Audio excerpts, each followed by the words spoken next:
Vamos lá. Vamos lá.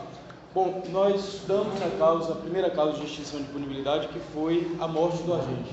Isso aí a gente já estudou na aula passada. A morte extingue a punibilidade, tanto antes quanto depois do trânsito em julgado. Foi a causa que nós estudamos. Falamos inclusive do atestado falso, da certidão de óbito falso, o que isso vai gerar. Hoje, segundo a STF, não tem efeito algum, a pessoa volta para responder o processo, mesmo tendo sido extinta a punibilidade, com base nesse título falso, e responde ainda pelo documento falso, pelo novo crime. Hoje nós voltamos às causas de extinção de punibilidade. A segunda delas, anistia. Todas essas causas que nós estudamos estão no artigo 107 do Código Penal. A primeira delas de hoje, anistia. Anistia, como regra, é direcionada para crimes políticos, mas isso não constitui uma determinação legal.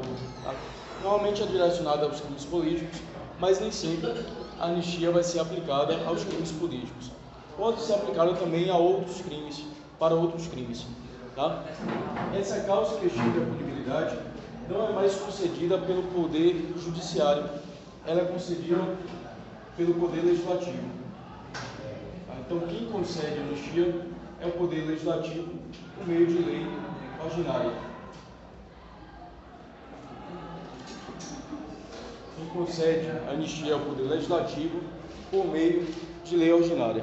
Então, a competência aqui vai ser do Poder Legislativo, mas quem lança a decisão e extingue a punibilidade dos autos é o juiz.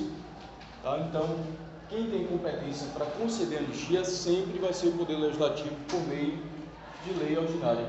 Mas quem lança a decisão, o lançamento da decisão de extinção de punibilidade vai ser o juiz. Esse Poder Legislativo é indício de Congresso Nacional.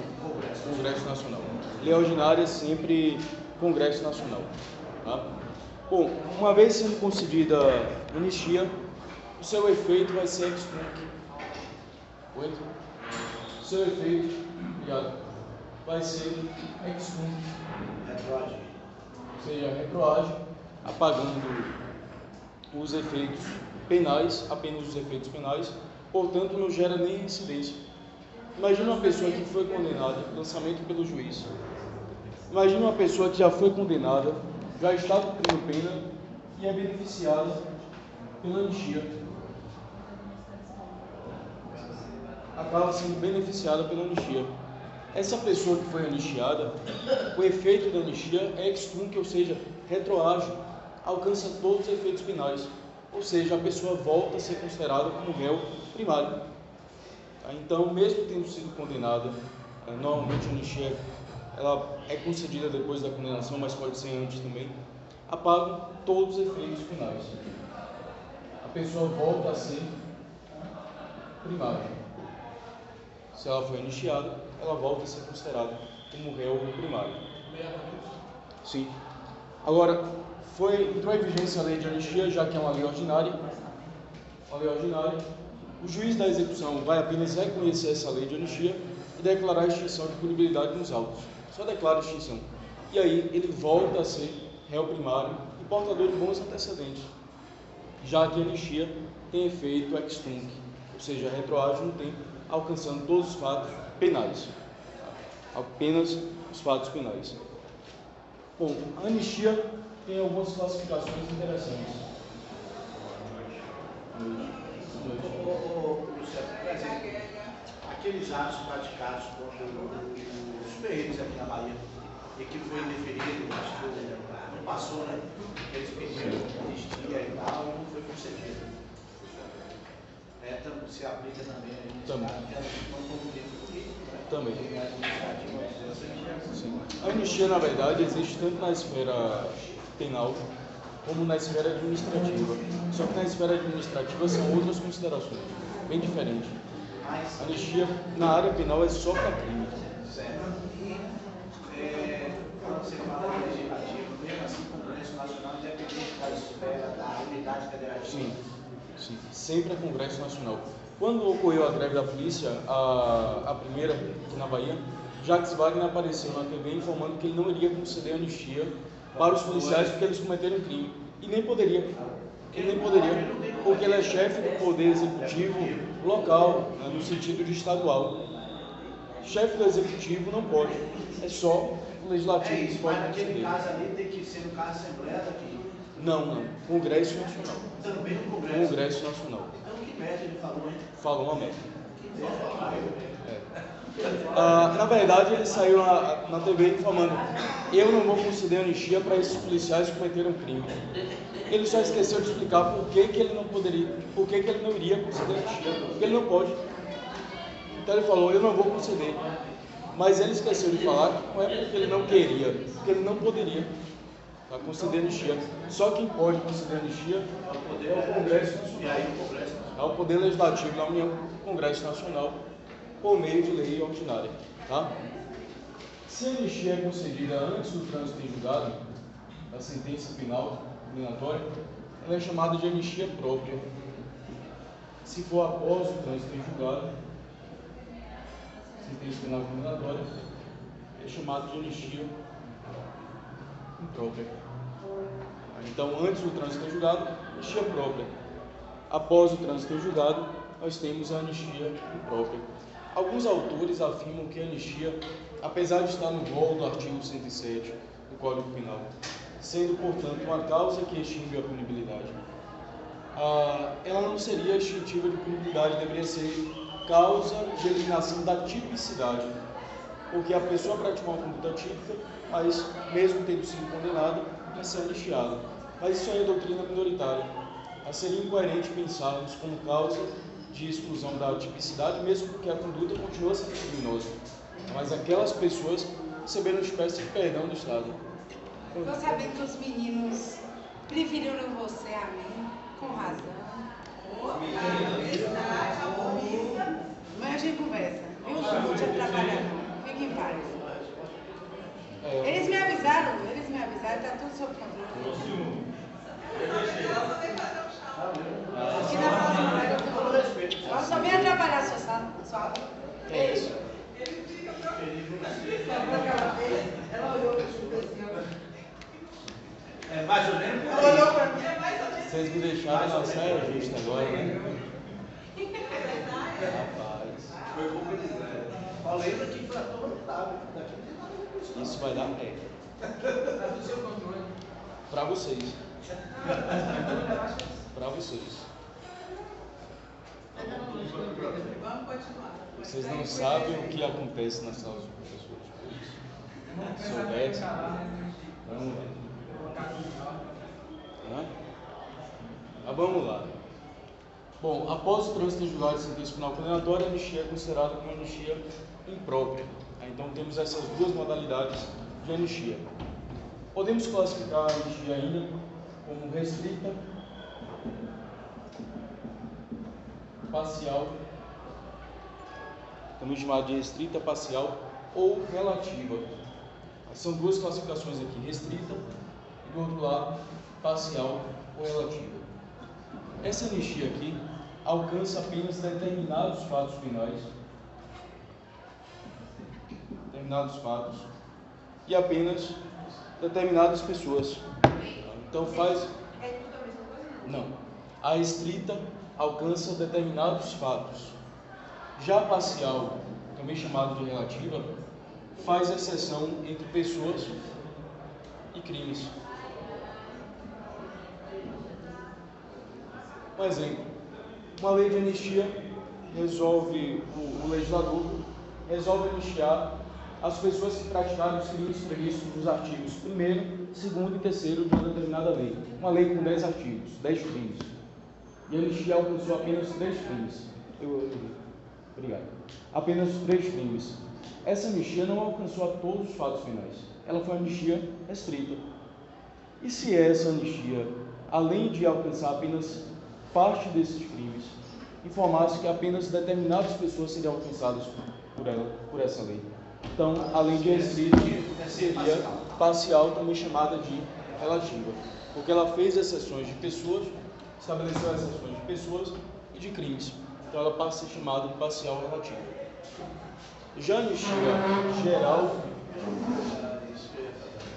ou absoluta, Quem estudou história, até mesmo no ensino médio, pode perceber que o movimento no Brasil foi um movimento para anistia geral e restrita, ou seja, para alcançar todos e alcançar também todos os fatos criminosos praticados até então pelas pessoas que tinham sido condenadas por crimes políticos. Então deveria ser uma anistia geral, também chamada de absoluta, e o clamor ainda foi pela anistia irrestrita, alcançando, portanto, todas as pessoas e todos os fatos criminosos.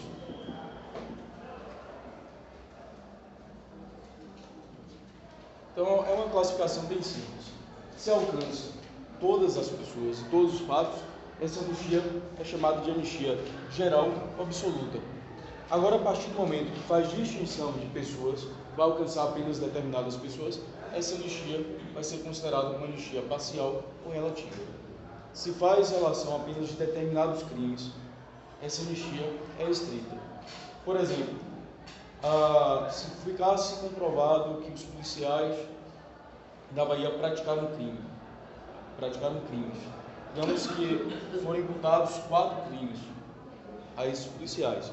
Se eles fossem anistiados, todos os policiais, essa anistia em relação às pessoas seria uma anistia geral. Agora, se alcançasse todos os crimes, também é uma anistia geral. Mas se alcançasse pessoas determinadas e fatos determinados, não os 4 crimes, mas apenas 2, por exemplo, essa anistia seria restrita e parcial. Quando alcança pessoas determinadas, quando faz exceção de pessoas, ou faz exceção de coisas, ou de crimes, nesses casos, a anistia vai ser restrita e parcial. Tranquilo? Então só vai ser geral se tiver pessoas e fatos, todos os crimes. Isso. Se aqui a gente pega todas as pessoas, mas só em 2 crimes, ia ser restrito. Sempre quando estabelece alguma exceção, a anistia passa a ser restrita, parcial ou relativa. Tranquilo? Beleza? Vamos lá. A anistia pode ser classificada também em condicional. Vou colocar aqui embaixo. Condicional. Quando a lei ordinária estabelece algumas condições para a pessoa ser anistiada. Por exemplo, concede anistia, mas vinculando a anistia à reparação de um dano. Essa anistia não é incondicionada, é uma anistia condicional ou condicionada. Nós condicionamos a anistia à reparação de um dano. Quais são essas condições? Depende da lei. Já que a anistia é concedida por lei, então vai depender da lei que vai fixar tais condições, se for condicionado. E na própria lei, no caso do Poder Legislativo, já vai dizer qual é o tipo de condição. Exato, já vai trazer na lei todas as condições. Exatamente. Dúvidas sobre anistia? Não? Você já deve lembrar de anistia, porque lá em 10 anos a gente estudou lá em EPN.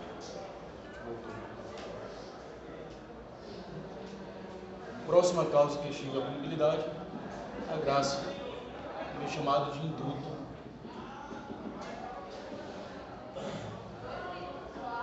Individual. Graça é chamado de expunk, não retroage.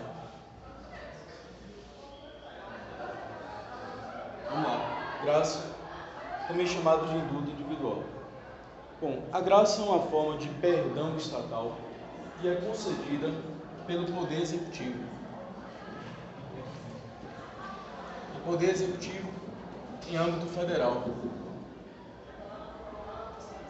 Quem é o chefe do Poder Executivo em âmbito federal? O presidente da República.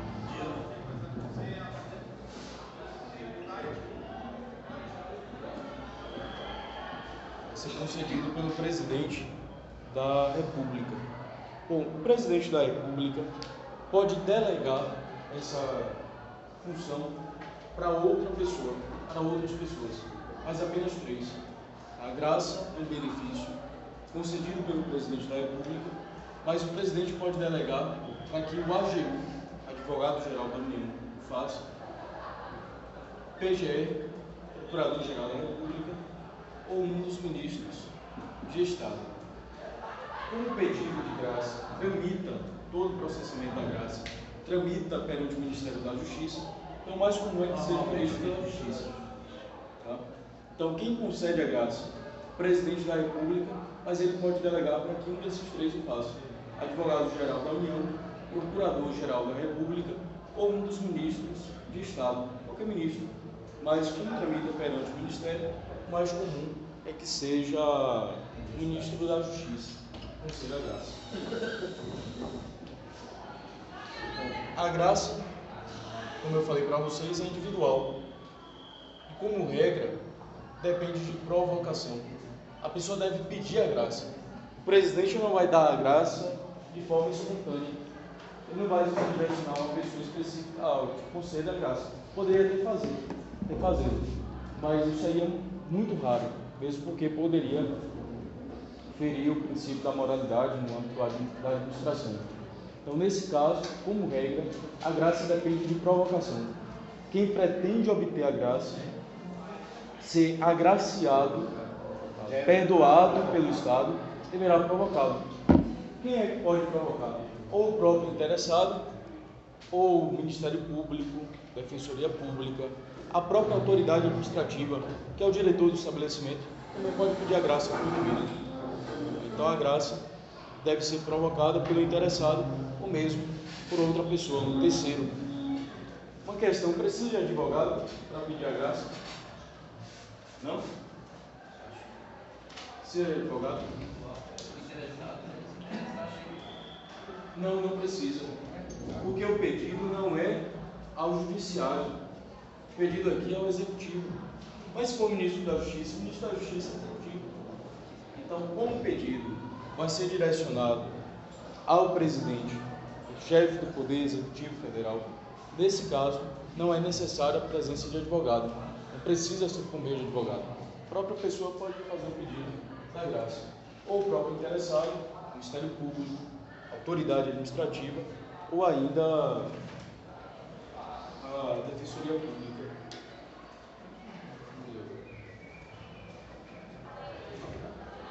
Tranquilo aqui?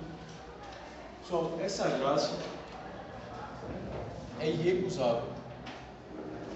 A pessoa que for agraciada, ela não pode recusar, salvo se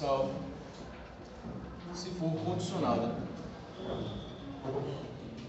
Aí ela pode não aceitar. A pessoa pode não aceitar as condições e não aceitar a graça. Então, quem foi agraciado, quem recebeu a graça, não pode recusá-la, salvo se essa graça estabelecer alguma condição. Ele não é obrigado a cumprir a condição, logo também não será obrigado a aceitar a graça. Tá? Bom, nós podemos classificar a graça. Classificação. Nós podemos classificar a graça em relativa, parcial,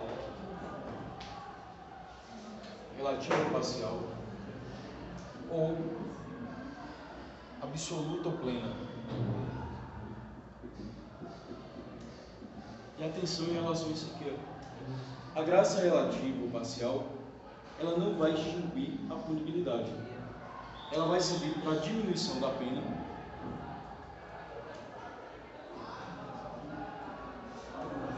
ou sua comutação.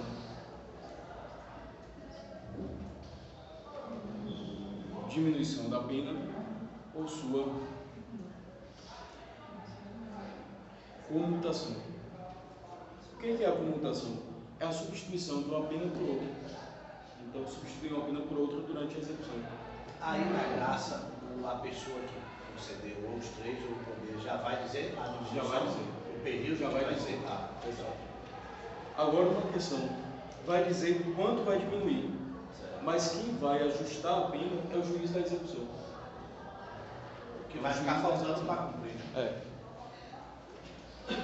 Já absoluto. Agora até a substituição ele também já diz para que medida vai ser? Já disse. Já a graça absoluta ou plena vai extinguir a própria pena. Por meio de qual instrumento o juiz vai fazer isso? Por meio de decreto.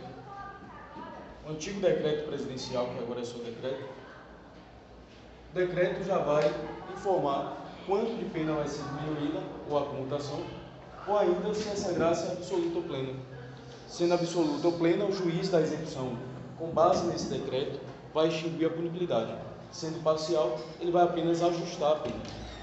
Nesse caso, a absoluta ou plena também tem efeito ex tunc? Não. Em nenhum dos casos tem efeito ex tunc. Só a anistia. Sim, apaga só o principal efeito da condenação. Então ele continua sendo considerado como ofício de incidência e maus antecedentes. Ele não é primário. Uma observação aqui interessante. A graça, diferente da anistia, apaga apenas o principal efeito. Só alcança o principal efeito. Ou seja, a pessoa continua, o principal efeito qual é? A pena. A pessoa continua sendo considerada como aquela referência para maus antecedentes ou para reincidência. Diferente da anistia. A anistia é muito mais ampla que a graça. A graça é toda a pena, ou a sua pena vai ser diminuída.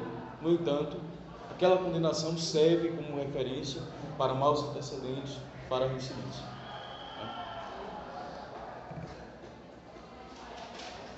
Beleza?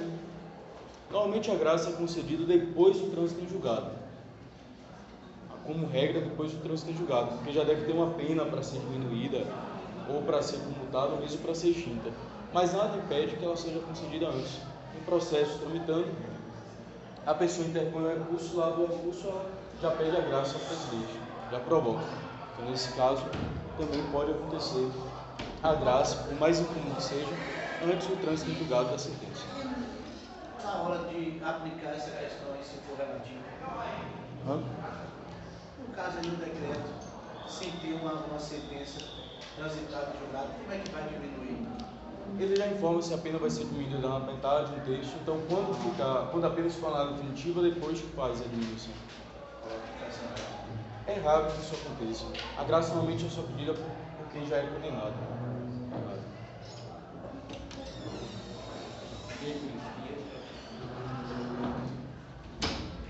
Boa noite.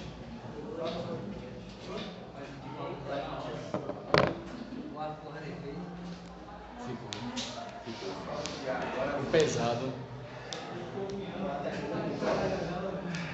Ficou pesado. Também, né? Toma o ar de todo mundo na hora que respira. E quando respira, a gente fica no veneno, né? Bora, Corinthians. Vamos lá. Vamos ao procedimento da graça. A graça é requerida por petição simples. Sua tramitação se dará perante o Ministério da Justiça. O Ministério da Justiça.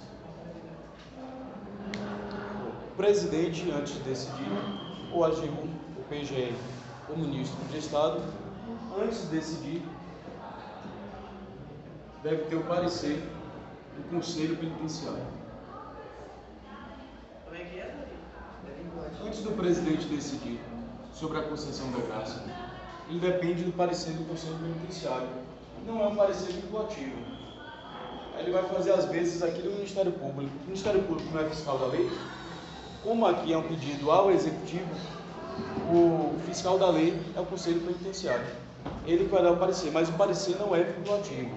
Ou seja, ainda que o Conselho Penitenciário dê um parecer desfavorável, o presidente pode conceder a graça. Ou o inverso, o Conselho dá um parecer favorável e o presidente pode negar a graça. Precisa do parecer. É necessário o parecer do Conselho Penitenciário.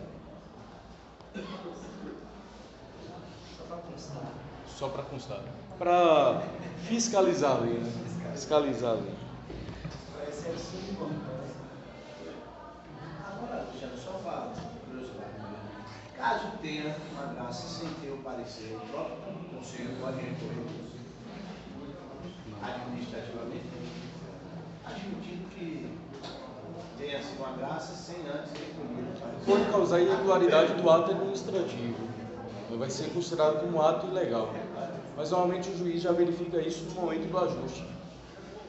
Quando ele vai ajustar, ele verifica todas essas questões já. Mas, caso não tenha um parecer do Conselho Penitenciário, o ato do presidente é ilegal. Manifesta ilegalidade. Não vai ter efeito algum. Não vai ter efeito algum. Porque o juiz não pode utilizar um decreto que descumpriu a lei, que descumpriu os requisitos mínimos de sua elaboração. Mas aí tem a supremacia do poder público, ele pode rever os seus atos, sim, ou ser apreciado pelo judiciário. Sim. Nesse caso, como a ilegalidade é apreciada pelo judiciário. Ou ele pode comunicar e ele praticar novamente o ato. Ele vai promover a correção do seu ato. Isso é isso. Quem é que pode pedir a graça? Quem pode pedir a graça? O interessado, o Ministério Público. Quem mais? Defensor Público também pode. O próprio diretor da autoridade administrativa. Agora o interessante aqui, até o Conselho Penitenciário, diga, Corinthians. Não ouvi não. Não, porque quem concede é o presidente. É o presidente. Bom, agora algo que é interessante aqui. A lei permite que até mesmo o Conselho Penitenciário faça o pedido da graça. Mas se o Conselho Penitenciário faz o pedido da graça, precisa voltar para aquele com o seu parecer? Precisa? Não. Se ele mesmo fez o pedido, para que ele depois vai emitir o parecer? Não tem, o requisito já foi cumprido, né? Quando ele faz o pedido, e aí aquela ideia, quem pode mais, pode menos. Se ele já fez o pedido, já incorporou aí a ideia da sua manifestação, do seu parecer. Então, se o pedido for feito pelo Conselho Penitenciário, não carece de uma manifestação posterior desse órgão da execução penal. Esse benefício da graça, de fato, ocorre raro, é mais comum o indulto do que a graça, o indulto coletivo, do que a graça. A graça individual é muito comum. Talvez por falta de conhecimento, mas o indulto é mais comum. Tranquilo aqui em relação à graça? Alguma dúvida? Não? Vamos ao indulto. Só não para os crimes hediondos equiparados. Mas essa observação eu vou falar ao final. Quando nós falamos de anistia, graça, o último agora o indulto, aí eu falo dessa questão da vedação. Precisa de algum requisito? Não. Para a graça, não. Para o indulto coletivo, sim. A graça é um indulto individual, ele não vai exigir requisitos. Mas no indulto, que é o propriamente dito, coletivo, aí sim nós temos a exigência de requisitos.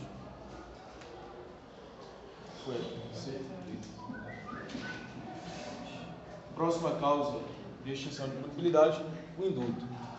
Pessoal, quando eu faço referência à graça, eu posso chamá-la também de indulto individual. Se eu falo só indulto, eu estou me referindo ao instituto de ordem coletiva. O indulto é coletivo, vai alcançar uma coletividade indeterminada. Diferente da graça, o indulto não depende de provocação. É uma forma de clemência do Estado. Uma forma de clemência, então, não depende de provocação.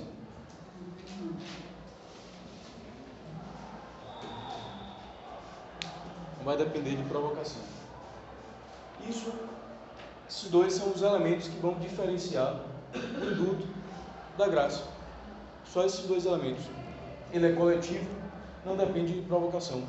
O último, os requisitos mínimos para o indulto serão fixados no decreto, tempo mínimo de cumprimento de pena,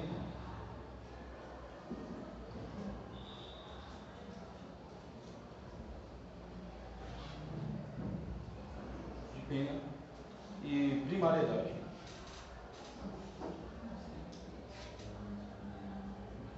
Assim como a graça, o indulto vai ser concedido pelo Presidente da República, poderá delegar ao AGU, PGE ou Ministro de Estado. por meio de decreto. Esse decreto que concede o indulto vai fixar os requisitos mínimos, dentre os quais esses dois aqui: tempo mínimo de cumprimento de pena e primariedade. Claro que o decreto pode apresentar outros requisitos, mas esses dois não podem faltar de forma alguma. O presidente pode, por meio de decreto, conceder um indulto só com esses dois requisitos. Qual o tempo mínimo? Cada decreto que vai dizer. Primariedade. Então, esses requisitos são os mínimos. Mas caso o presidente, caso ele queira fixar outros requisitos, ele vai fixá-los no decreto. Esse ministro de Estado é qualquer ministro de Estado? Qualquer ministro. Ou só o ministro da Justiça? Não, qualquer ministro. Mas como tanto o processo do indulto, processamento do indulto, quanto da graça tramitam perante o Ministério da Justiça, mas como é que seja o ministro da Justiça. Mas nada impede que seja outro. É recusável também? Nesse caso, Nesse não vai ter caso- parcialidade, como é que ia ficar isso? Nesse caso, a pessoa que vai, de acordo com o decreto, requerer o indulto. O presidente não depende de provocação, ele lança o decreto. As pessoas que se enquadram nesses requisitos, eles vão provocar o judiciário agora. O judiciário, para que o judiciário aplique o decreto, ou extinguindo a punibilidade, ou diminuindo a pena, ou comutando a pena. Com base naquilo que foi no geral. Sim. Vamos lá. Pontos de coincidência de indulto de graça. Tanto o indulto, natureza coletiva, quanto a graça, por sua natureza individual, são concedidos pelo Poder Executivo Federal. Portanto, o Presidente da República poderá delegá-lo ao AGU, PGE ou Ministro de Estado. Por qual instrumento legislativo? Por meio de decreto.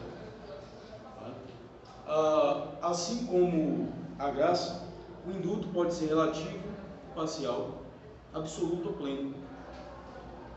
A graça e o indulto relativos, parciais, vão servir para a diminuição da pena, o mesmo para a comutação. O que é a comutação? É a substituição de uma pena por outra. Já a graça e o indulto, absolutos ou plenos, vão extinguir a punibilidade. De uma forma ou de outra, uma vez sendo decidida, havendo a decisão da graça ou do indulto, pelo Presidente da República ou por uma das pessoas, por ele delegados, quem vai fazer o ajuste da pena no relativo, ou quem vai declarar a extinção de punibilidade nos autos, no absoluto, é o juiz. Então, o juiz, o presidente não tem a competência de decisão no processo de execução. O presidente não pode pegar o processo de execução e declarar a extinção de punibilidade. Isso é uma competência do judiciário, competência do juiz da execução. Então, o presidente concede a graça, que é individual, o indulto, que é coletivo, mas quem reconhece cada instituto e lança a decisão é o judiciário, é o juiz da execução. Essa função da execução aí, então, é meramente homologadora, né? É. Ele não tem como embarcar. Sim, não. É aplicação da lei. É o juiz, nesse caso, vai aplicar a lei. Ele não tem escolha, ele não pode falar, discordo do presidente, não importa se ele discorda. Se existe o decreto, que é lei em sentido amplo, né? Se existe o decreto, ele vai ter que cumprir aquele decreto. Vai apenas lançar a decisão. Tá? Tanto a graça quanto o indulto, como regra, são concedidos os dois depois do trânsito em julgado, mas nada impede que seja concedido antes. E lembrando, diferente da anistia, a graça e o indulto não apagam todos os efeitos. Não apagam todos os efeitos. A graça e o indulto vão apagar o principal efeito, no caso da absoluta, que é a pena. Mas permanecem os efeitos maus antecedentes de incidência. Só a anistia que apaga tudo. Mas a graça e o indulto não. Apaga só também tramita no Ministério da Justiça. isso. Ambos tramitam no Ministério da Justiça, graça e indulto, mas a anistia que é do Legislativo. Tá?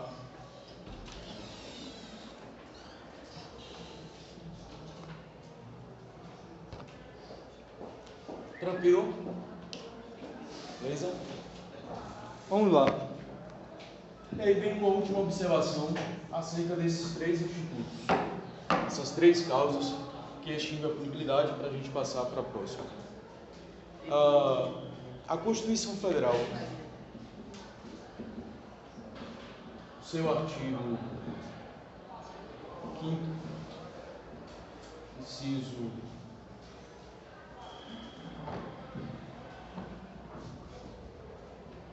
43, informa que quem cometer crime hediondo, colocar aqui em cima para crimes hediondos e amparados, crimes hediondos ou assemelhados ou equiparados.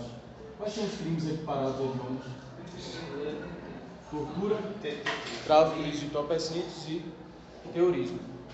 A Constituição Federal informa que quem pratica tais crimes não tem direito à anistia e à graça.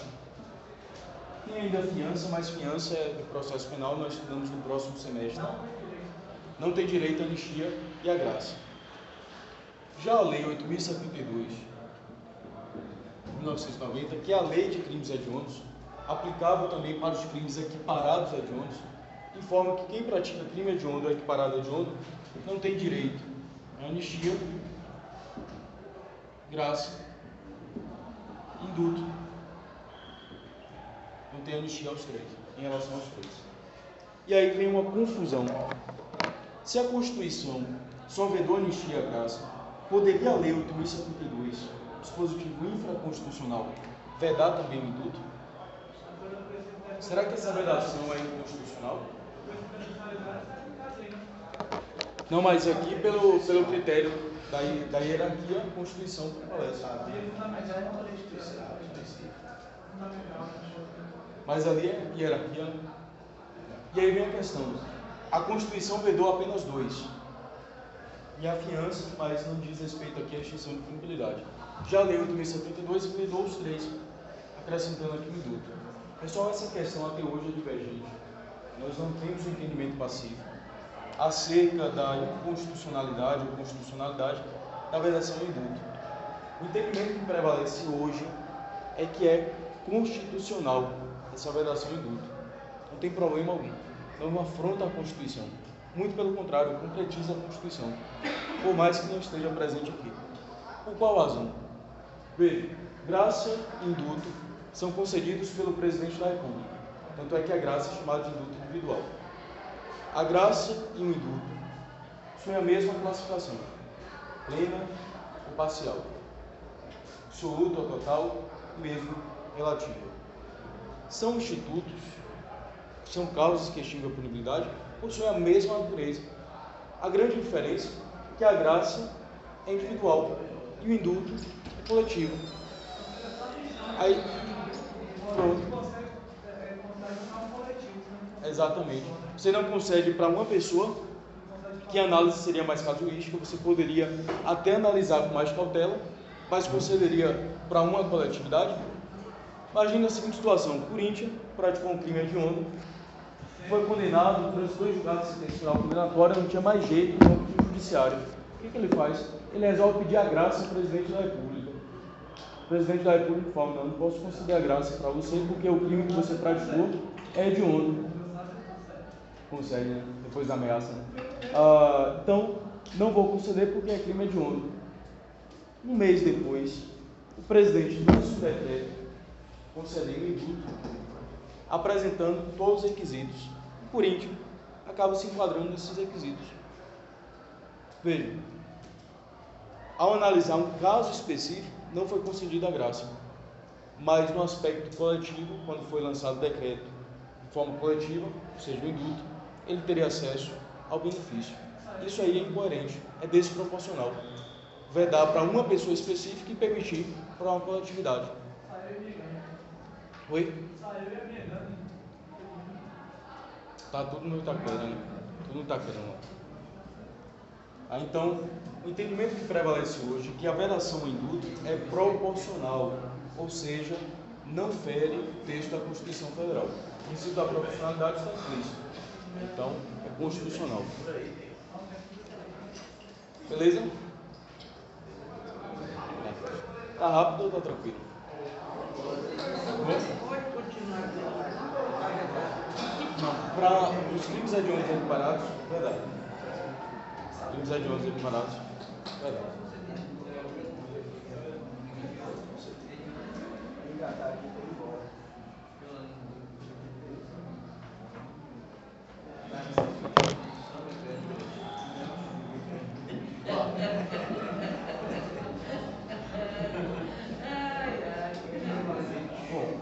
A próxima causa que extingue a punibilidade não é nova, vocês já conhecem, que é o abolício crimes,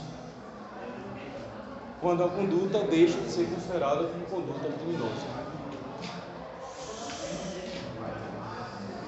Rapaz, escolha.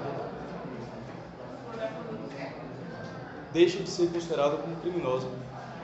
O fato era previsto como crime, depois há o processo de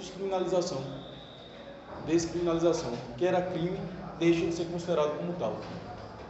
Um exemplo, talvez o maior, seja do adultério, que era conduta criminosa, deixou de ser considerado como criminosa. Então, abolício crimes é a abolição do crime. O que era considerado até então como crime, deixa de ser considerado como tal. Para que ocorra o abolício crimes, dois requisitos devem ser cumpridos: a revogação formal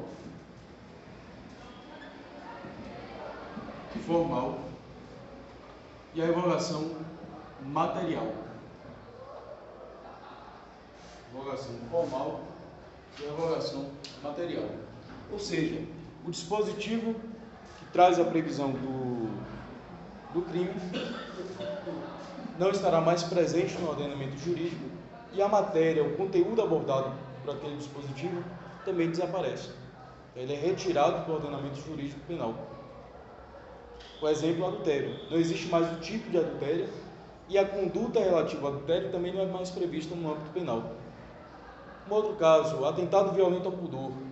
Houve revogação, houve abolício crimes do atentado violento ao pudor? Não. Porque apesar de ter desaparecido o tipo penal de atentado violento ao pudor, todo o seu conteúdo passou a fazer parte do artigo 213 de estupro. Atentado violento ao pudor, tudo aquilo que estava no 214, nós tínhamos antes estupro e atentado violento ao pudor. Qual a diferença de um para o outro? No estupro, a mulher era constrangida à conjunção carnal, que é a cópula penivaginal. Isso para o estupro. Atentado violento ao pudor seria qualquer outro ato libidinoso diferente da conjunção carnal, diverso da cópula penivaginal. O artigo 214, com a Lei 12.015, 2009, o artigo 214 foi revogado. Então, cumprimos o primeiro passo para o abolício crimes, mas todo o seu conteúdo foi transferido para o 213, ou seja, houve a revogação formal, mas não houve a material. Então, nesse caso, não houve abolício crimes. Para ocorrer o abolício crimes, são necessárias a revogação formal e a revogação material. Tá? Não basta apenas retirar o dispositivo. Aquela matéria ali abordada também deve ser retirada do âmbito penal.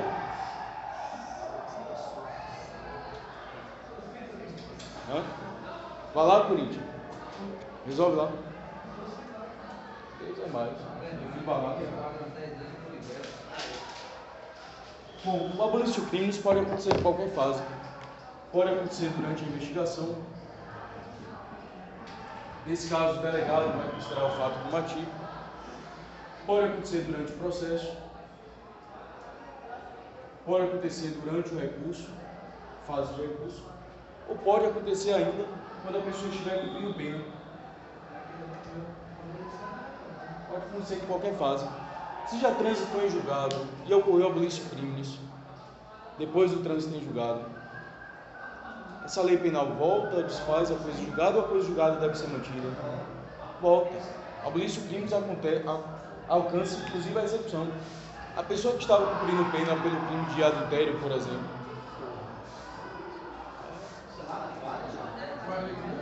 deve ser jogar uma bomba lá na cara. Vamos lá. Então, se a pessoa estava cumprindo pena em razão da prática de determinado crime, essa conduta deixa de ser considerada como criminosa, nós temos uma retroatividade na lei penal. Nesse caso, o indivíduo será colocado em liberdade, imediatamente em liberdade, e melhor ainda, todos os efeitos são apagados. Os efeitos principais, o efeito principal, que é a própria pena, e os efeitos secundários, ou seja, ele volta a ser primário, portador de bons antecedentes, se aquela conduta não é mais criminosa. Então ele deixa de ser considerado como criminoso, volta a ser réu primário, portador de bons antecedentes. Tá? mais uma vez, acontece em qualquer fase, durante a investigação, durante o processo, durante o recurso, quando a gente está sendo julgado o recurso, ou durante a execução. Nessa primeira etapa, quem vai determinar, reconhecer o arroz dos crimes, o juiz de conhecimento, o juiz monocrático. Se for em fase de recurso, o próprio tribunal. Se for em fase de execução, o juiz da execução.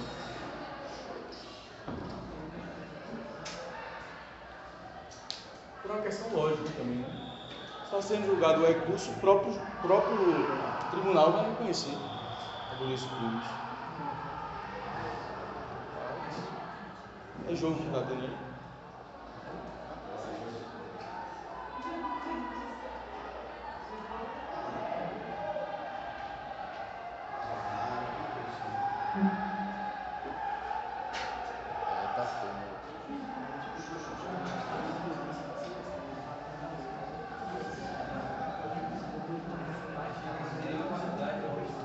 Oi?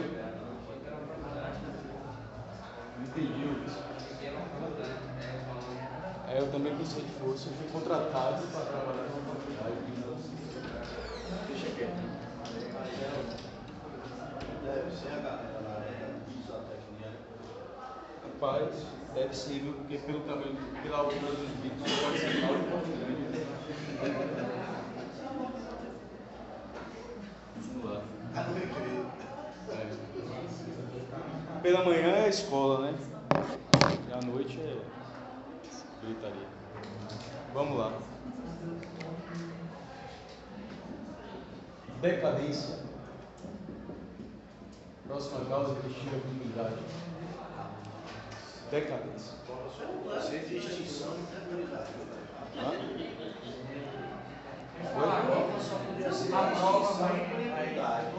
Eu vou direcionar a prova ainda.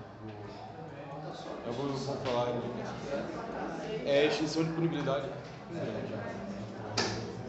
Vamos lá. Decadência. A decadência também não é algo novo para vocês. É a perda do direito de oferecimento da queixa ou do direito de representação.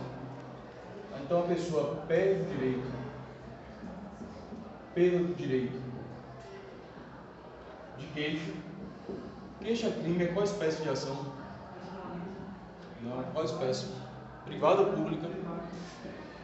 Ação penal de iniciativa privada. Perda do direito de representação. Representação em qual espécie de ação? Ação penal o quê? Não, ação penal privada é queixa-crime. Representação, ação penal de iniciativa pública, qual? Exato, condicionada. Não tem problema. Ação penal de iniciativa privada, a peça inaugural é queixa-crime. Ação penal de iniciativa pública, se for condicionada, representação. Qual o prazo para representação ou para queixa-crime? 6 meses. 6 meses. Contados do conhecimento não da autoria. Da autoria dos fatos. Então só começamos a contar o prazo de 6 meses para fins de decadência, reconhecimento da decadência, a partir do conhecimento da autoria dos fatos e não a partir do fato. Conhecimento da autoria dos fatos. Se for condicionado, né? Não, depois, se a pessoa não sabe. Presta atenção.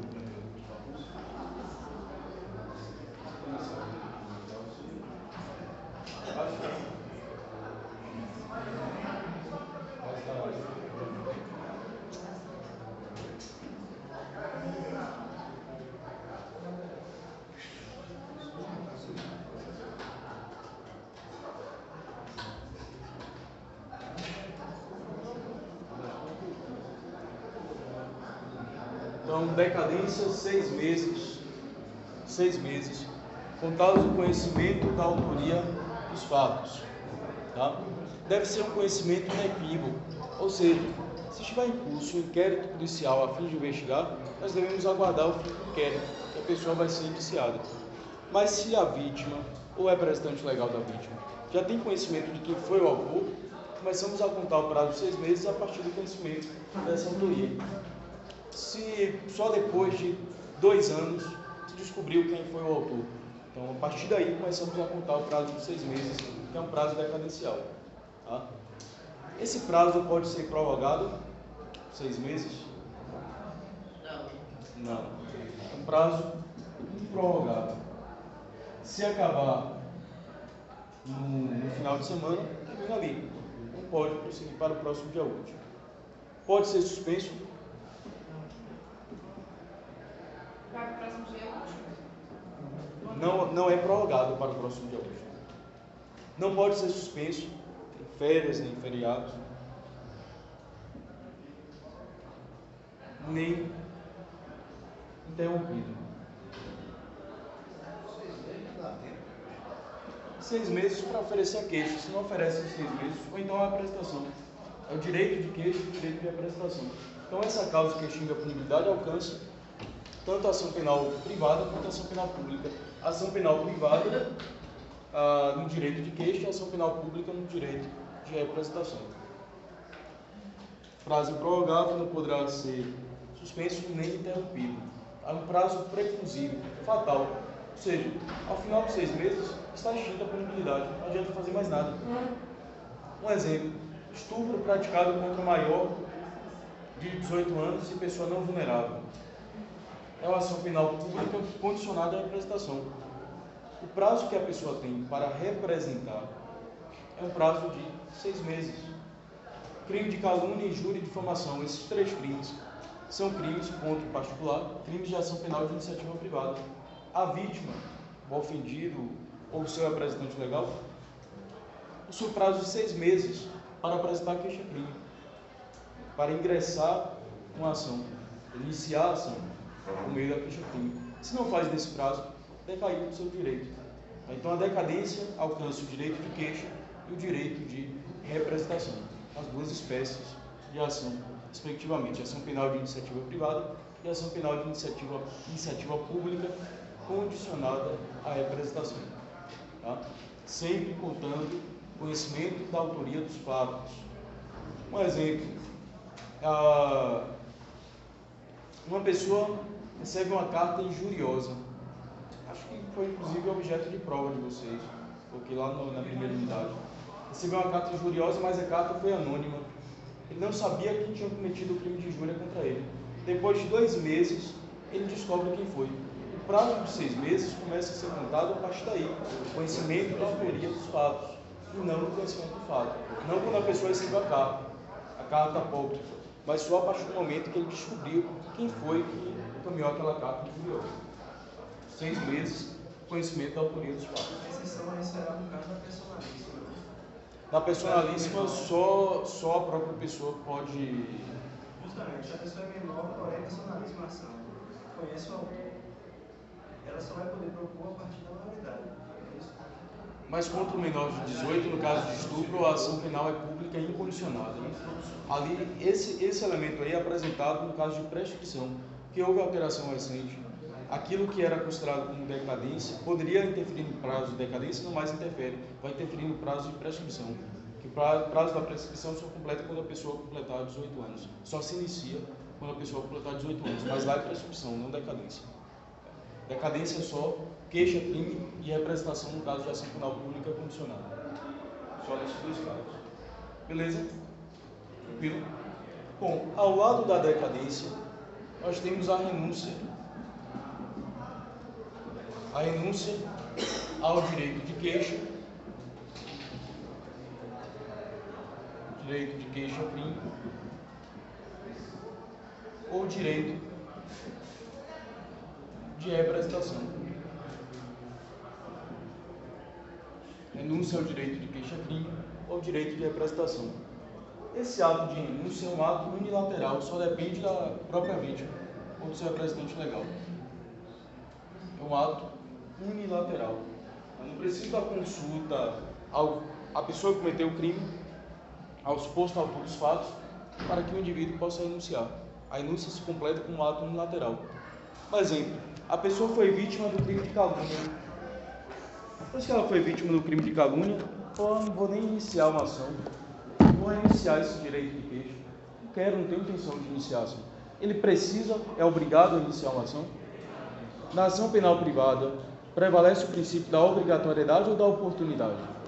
Da oportunidade. Ele pode renunciar ao direito de queixa. Ou, no caso da ação penal pública condicionada à representação, ele pode renunciar ao direito de representação. Essa renúncia pode ser tácita, pode ser expressa. A tácita quando ele pratica um ato contrário de quem tinha a intenção de oferecer a queixa-crime ou mesmo a representação. Já na expressa, ele informa que ele não tem interesse nenhum em promover a ação penal.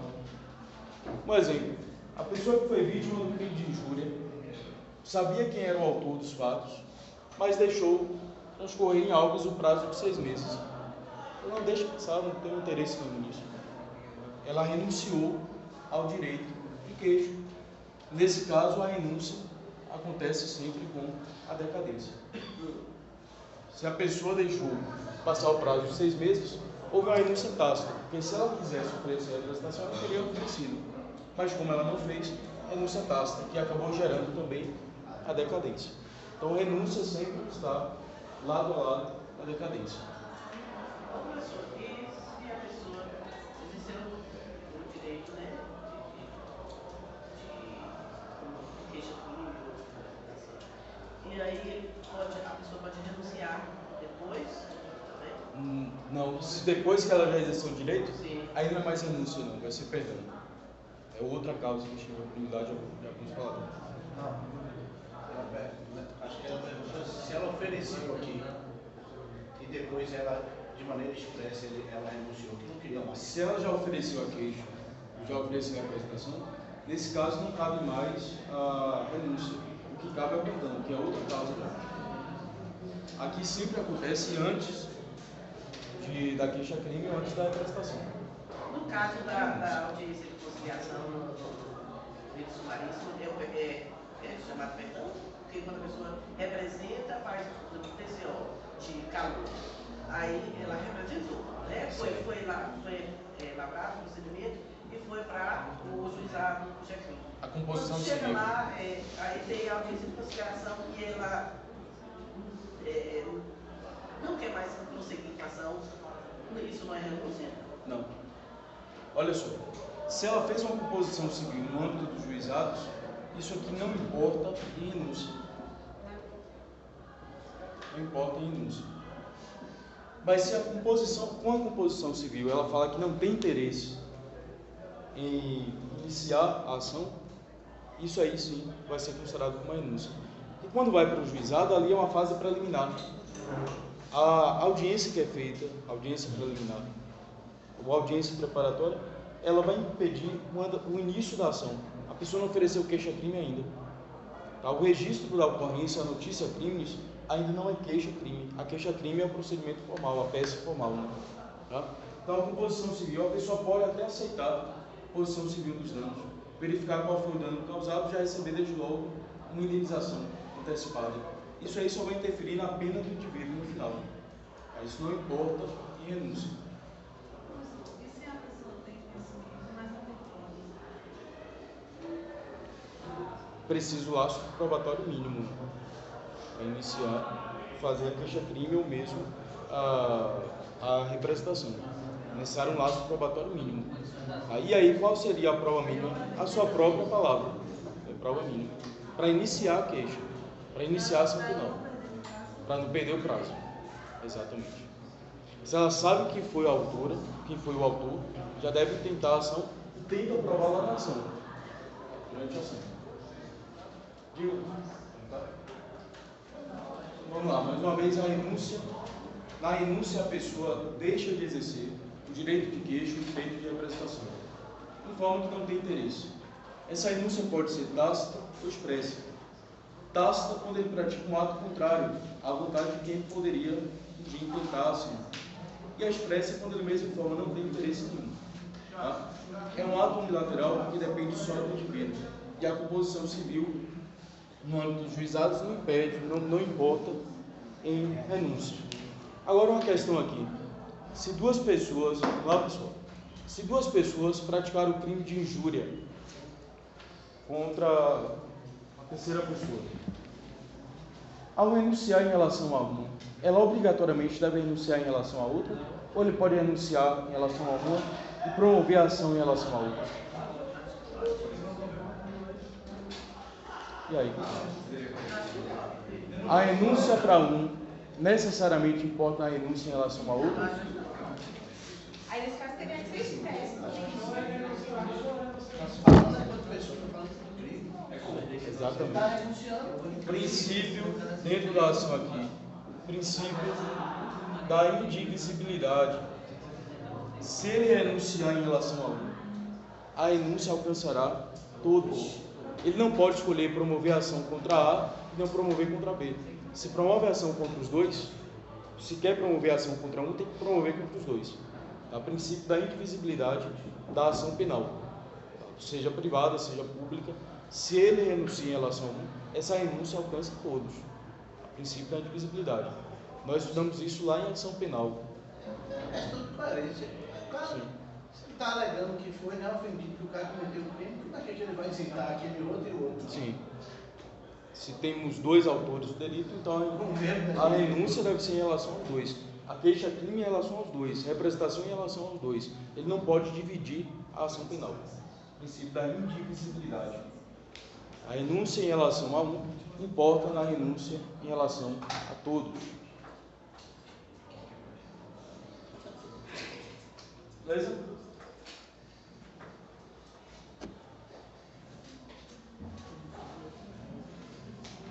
Causa que extingue punibilidade.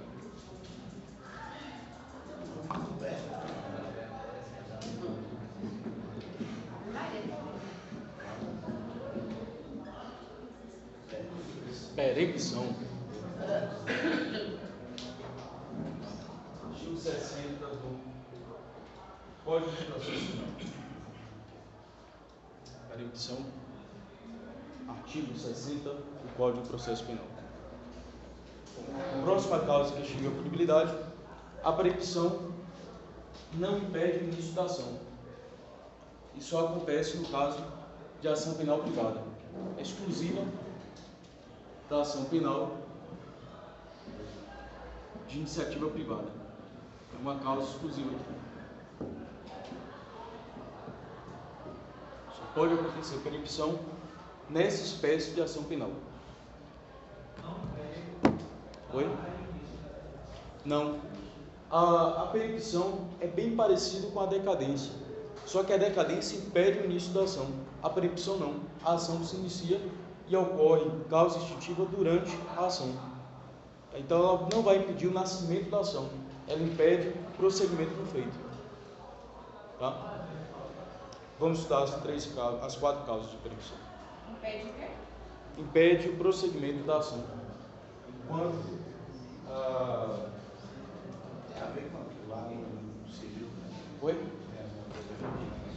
Bom, quando nós falamos em perempção, nós sempre estamos falando em desídia, no caso de pessoa que acabou não agindo com a cautela em relação ao processo. Então, o sentido é o mesmo, tanto na esfera civil quanto na esfera criminal.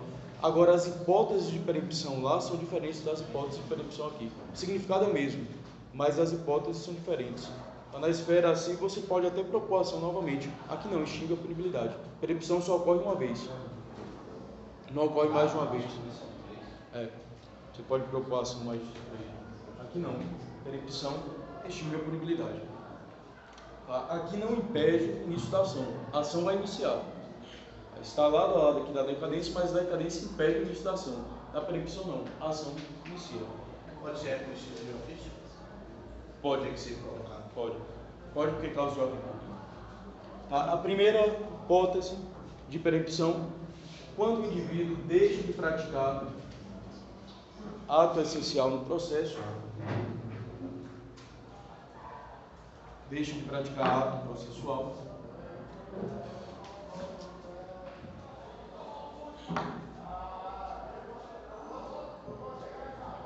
quando o indivíduo não pratica ato processual,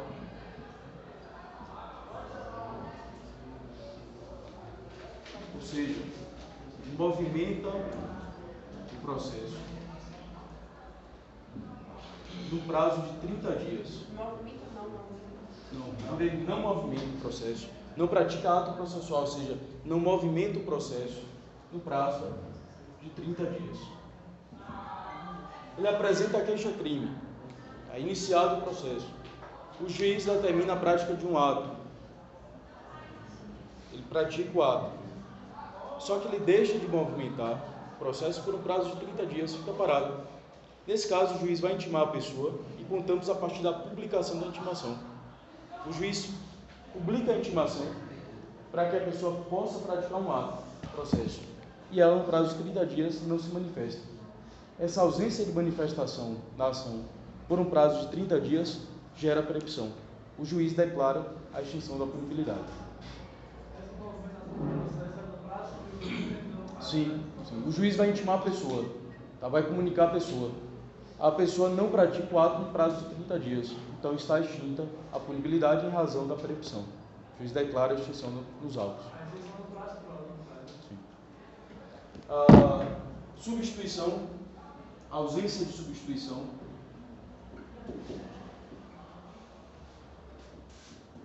Substituição.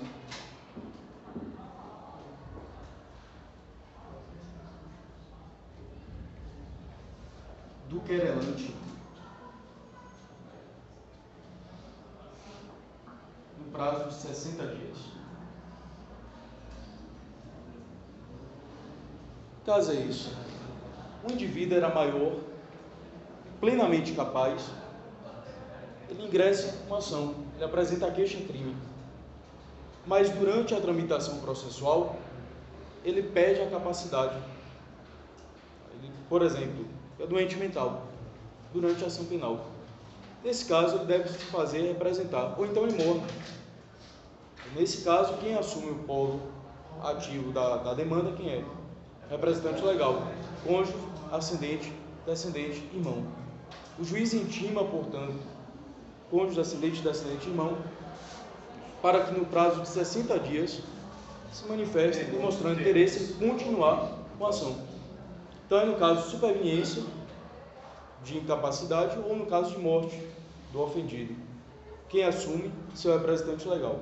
O juiz intima o representante legal, mas se ele não substitui o querelante, que é quem promove a ação penal privada, no prazo de 60 dias, ele declara a extinção da punibilidade em razão da prescrição. Existe um caso que não teremos a substituição, alguém lembra? Exato, na ação penal privada, personalíssima. Nesse caso, não pode existir substituição. É aquela ação penal que só pode ser iniciada pelo cônjuge que foi enganado. No crime do artigo 236, que nós estudamos, ação penal privada, personalíssima. Nesse caso, se o indivíduo morre, ele não pode se fazer substituir, porque é personalíssimo. Só ele pode promover, só ele pode dar continuidade. Então vai extinguir, vai ter a prescrição, mesmo porque não pode existir a substituição do indivíduo. O processo é sem mérito, no caso, né? Com efeitos no mérito, com alcance de mérito. A reincidência mal reincidência já não é notificada? Se já... Não, nesse caso não. Não? Nesse caso não. Porque não houve trânsito em julgado, vai evitar o trânsito em julgado. Mas, apesar de fazer coisa de julgado material, não analisa a trânsito em julgado e sentença penal condenatória aqui. Então permanece como primário, portador de bons antecedentes. Próxima causa de perempção. Oi? Não, de perempção ainda. Dentro da perempção. Mas da perempção a gente tem mais algumas causas de extinção de punibilidade. Vamos lá. Extinção da pessoa jurídica sem sucessor. Extinção da pessoa jurídica sem que tenha deixado sucessor. Por exemplo, uma pessoa jurídica foi vítima de um crime. Essa pessoa jurídica acaba ingressando com uma ação de iniciativa privada. Crime de calúnia, por exemplo. Pessoa jurídica pode ser vítima do crime de calúnia? Pode. Nesse caso, a pessoa jurídica ingressa com a ação penal por meio da queixa-crime, ação penal de iniciativa privada, só que essa pessoa jurídica, durante o processo, é extinta, entra no processo de falência e acaba sendo extinta. Ela não é alienada, não há o trespasso, ou seja, não haverá sucessor dessa pessoa jurídica. Se a pessoa jurídica é extinta, então a ação penal também deverá ser extinta. Ocorre a preempção.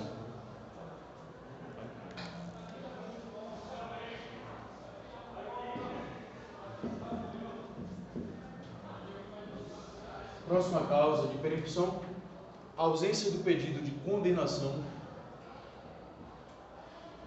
nas alegações finais.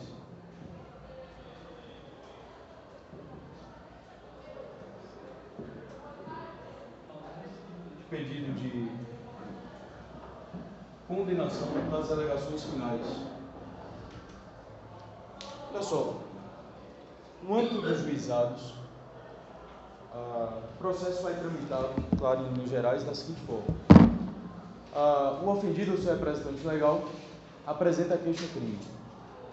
Teremos a defesa, toda a instrução processual, coletiva de testemunhas, do acusado, da suposta vítima, e no final, antes de o juiz decidir, ele vai dar oportunidade para a acusação e para a defesa, para suas manifestações finais, para suas alegações finais. É o momento agora de reafirmar tudo aquilo que foi produzido durante o processo. Imagine aí um advogado de acusação, já que é ação penal privada, esse advogado no Ministério Público, faz tudo certinho, apresentou a queixa-crime impecável. Durante a instrução, ele fez as perguntas necessárias de forma também impecável. As alegações finais foram quase impecáveis. Tudo, mas no final esqueceu de pedir a condenação. Só esqueceu. Fez tudo certinho. Testemunha A relatou tal fato que fica comprovado. A testemunha B informou tal situação, a prova pericial, e fala de tudo certinho. Chega no final, ele esquece de pedir a condenação. Só por isso, esqueceu de pedir a condenação. Não deve ser nas alegações finais. Não, mas se ele colocou no âmbito inicial. Deve ser repetida nas alegações finais. Se ele esquece nas alegações finais de pedir a condenação, terminou de falar, se for uma audiência, as alegações finais orais, né? Terminou de falar, o advogado de defesa, que deve ficar atento a essa questão, ele desde logo vai requerer ao juiz. Preliminarmente, requer a extinção de punibilidade nos termos do artigo 107 do Código Penal, com base na perempção. O outro advogado de acusação na hora vai tomar um susto, né? Por quê? Porque o advogado esqueceu nas alegações finais de pedir a condenação. Se ele não pediu a condenação, extingue a punibilidade. Isso aí é mais. E o advogado tem que sofrer alguma coisa. Não, a pessoa que foi prejudicada pode ingressar com uma ação e pode noticiar também a OAB por uma falha técnica. Mas vai extinguir a punibilidade. Tem mais alguma coisa a se fazer aqui? Não, extinguir a punibilidade. A perempção, diferente lá da perempção na esfera civil, ele não pode propor ação mais uma vez. Foi impedido de propor ação. Na esfera civil é possível propor novamente, mas aqui não. A desídia, o desconhecimento vai levar a essa situação. E uma última causa de perempção, da perempção, é ser a ausência de prática de ato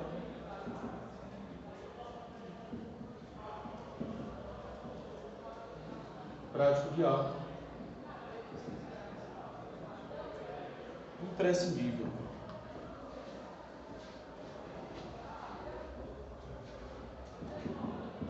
Por exemplo, uma pessoa deixa de ir para a audiência, o autor da ação penal, o querelante, que é quem propõe a ação penal, deixa de ir para a audiência.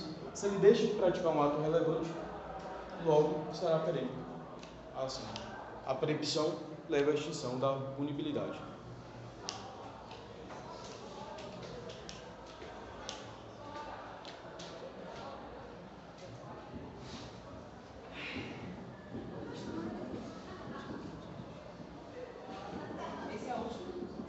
Passa. Perdão aceito do ofendido.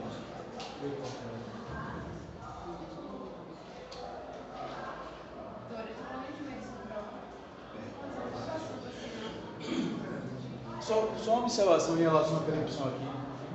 A perempção só atinge o querelante desidioso. O querelante desidioso, que foi desidioso. Sim, que agiu no desídio.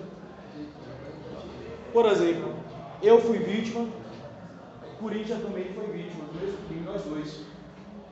Nós dois começamos com a ação, com a queixa-crime, só que o meu advogado pediu a condenação no final, o advogado de Corinthians não pediu.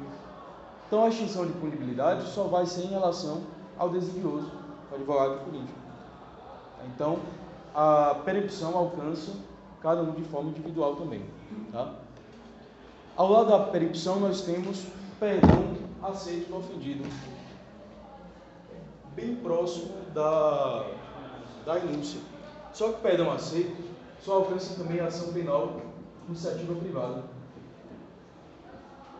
Nesse caso também não impede o andamento da ação, o início da ação vai ser um andamento.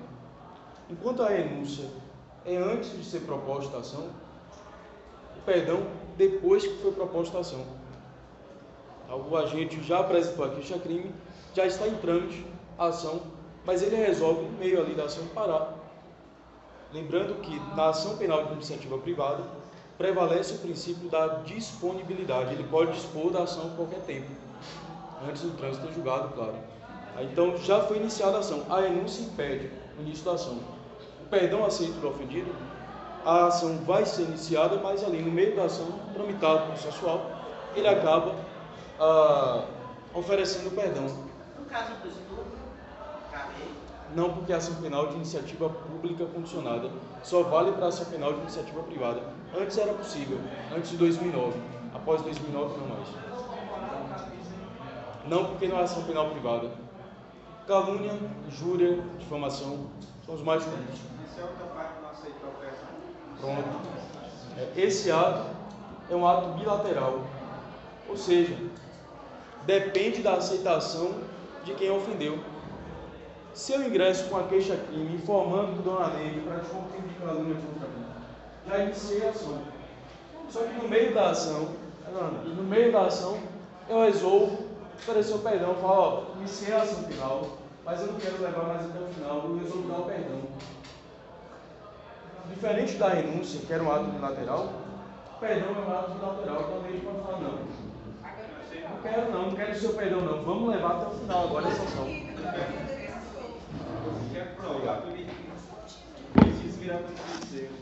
Exatamente. Por isso que é um ato bilateral.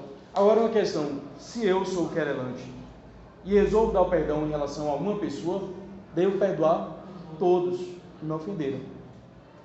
Então o perdão do querelante alcança todos os querelados. Querelado é aquele que responde à ação penal privada. Agora, nem todos os querelados são obrigados à aceitação. Então extingue em relação ao querelado que aceitou o perdão. Quem não aceita o perdão precisa ser aceito. Então a gente pode falar, não quero perdão não, vamos levar até o final para ver no que dá. Isso aí pode acontecer. Então é um ato bilateral. Então só não extingue a diferença. Esse perdão aí é possível para pedir desculpa, se vale nesse caso aí? Sim, dentro na verdade, a pessoa não vai pedir desculpa, ela vai dar perdão para o indivíduo. Não é o ofensor, vai ser o ofendido que vai dar. Quando os meninos na casa, uma vizinha lá, saiu do inferno dentro e falou com bobagem. Eu falei, tá bom, filha, espera aí. Aí deu uma queixa aqui, ali chegou no dia da audiência, o conciliador falou, eu falei, rapaz, é o seguinte, primeiro caso, eu pego a empresa desculpa. Ela não me conhece. E se ela me pedir desculpa, acaba aqui o processo. Isso aí foi conciliação, não é perdão, é conciliação. Aquela fase que você participou, essa audiência é uma audiência preliminar.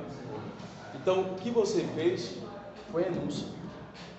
Porque foi antes de iniciar a ação penal. Você antes de iniciar, é renúncia. Você renunciou. Condicionando a sua renúncia a pedido de desculpa. Esse caso não. Você inicia a ação, já apresentou a queixa-crime, mas você não quer levar mais a ação até o final. Aí, nesse caso, você resolve falar para a pessoa, olha, eu te perdoo, vou te perdoar, ainda que a pessoa não peça, mas você fala, não, eu te perdoo. Agora a pessoa que você perdoa, aceita o perdão se não quiser. Ela pode dizer, não aceito o seu perdão não, vamos levar até o final. Tá? Nesse caso, ela não aceita. Aí como é que a ação vai até o final se a parte do interesse está? Vai ter que ir até o final. Deve ir até o final. Aí, e se ela deixar de fazer alguma coisa, vai deixar? Pronto.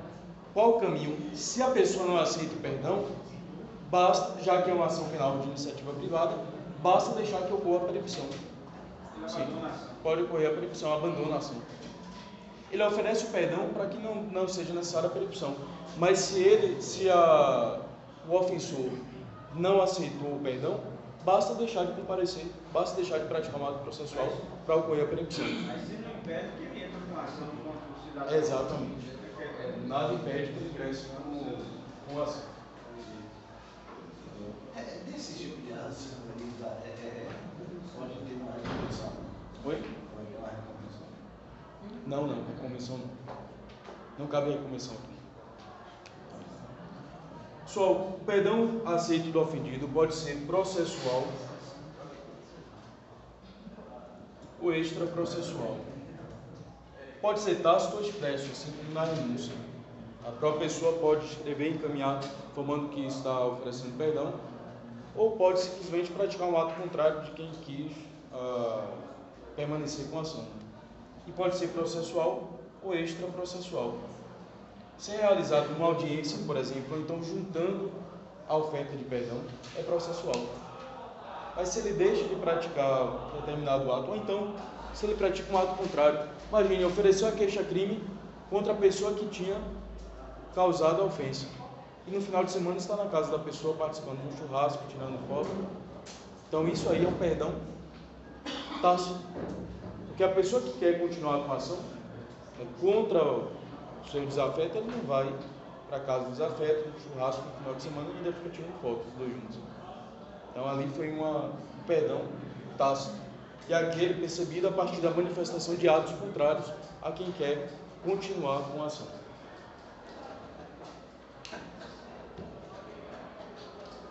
Lembrando que perdão do querelante em relação a um querelado deve alcançar a todos, o princípio da indisponibilidade. Mas nem todos os querelados estão obrigados à aceitação do perdão. Então, oferecendo perdão deve alcançar todos, mas nem todos são obrigados a aceitar o perdão. Praticado fora do processo, como esse último caso que eu falei, que é tácito e extraprocessual.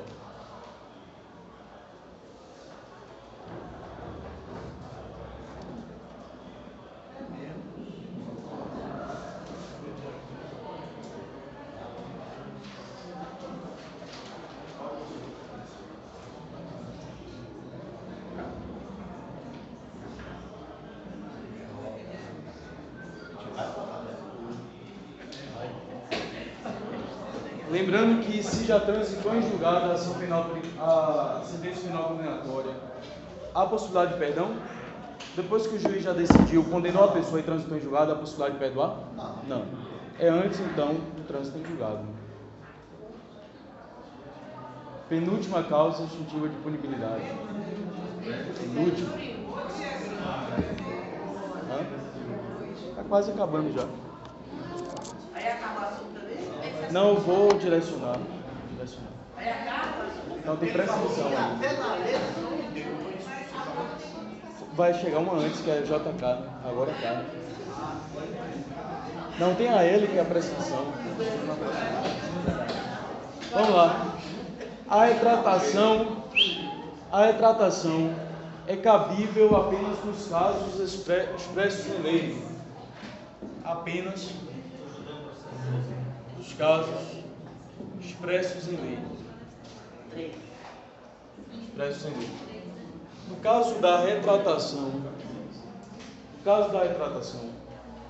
como já dizia o poeta, a pessoa vai desdizer o que ela disse. Então, durante a audiência, ela vai pedir desculpas, a pessoa do ofensor, a pessoa que ofendeu a outra, vai pedir desculpas, vai informar que ela foi errada e vai trazer a verdade dos fatos. Por exemplo, eu informo que ocorreu um furto na agência bancária e falo que Ego praticou o furto. Acabo trazendo essa informação. Pratiquei o crime de calúnia contra Ego. Ele inicia a ação contra mim, ação penal de iniciativa privada. Mas na primeira audiência, eu peço desculpas. Eu falo, olha, peço desculpas pelo que eu fiz. O fato não aconteceu, não existiu crime de furto algum. Ou então, se existiu crime, não foi ele que praticou, eu devo informar isso. Agora eu devo fazer de forma consistente, de forma expressa e de forma consistente. Não basta pedir desculpas, não basta se retratar. Devo trazer a verdade dos fatos. Então, devo esclarecer toda aquela situação. Apesar de ser benéfica, a retratação só pode acontecer nos casos que estivessem em lei. Então, os crimes contra a honra só cabem no caso de calúnia, no caso de difamação. Não cabe a retratação e injúria. Por exemplo, uma mulher chama a outra de piriguete. Isso é injúria. Durante a audiência, ela se retrata e fala, não, eu chamei de piriguete, fui errada, mas ela não é piriguete não, prova inclusive que ela não é piriguete. Não adianta, o crime de injúria não cabe a retratação. Cabe outras causas, mas a retratação, cabe outras, mas a retratação não. Pode até fazer, Oi? mas... Muito menos. Então pode até fazer, como foi o caso daquela concedora do prêmio, que fez uma retratação em rede Pública, nacional, isso acaba atenuando a pena. se atenuando, mas não deixa de responder. Mas houve uma retratação.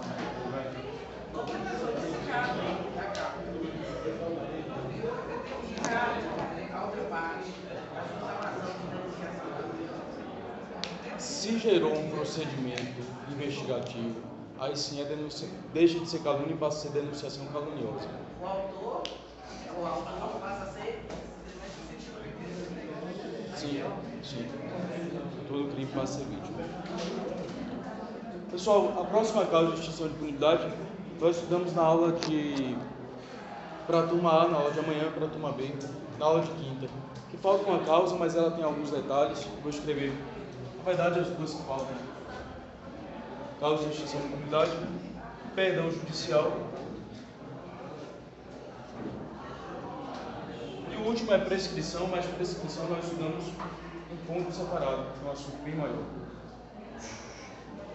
Que é o último assunto disso.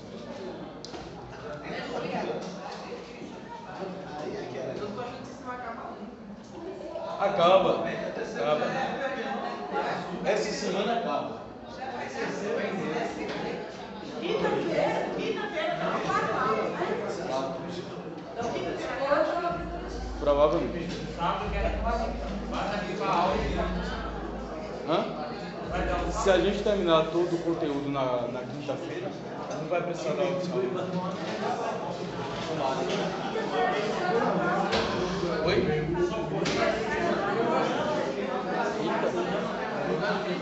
Quinta-feira tem 4 aulas. Tá, aí conversa sobre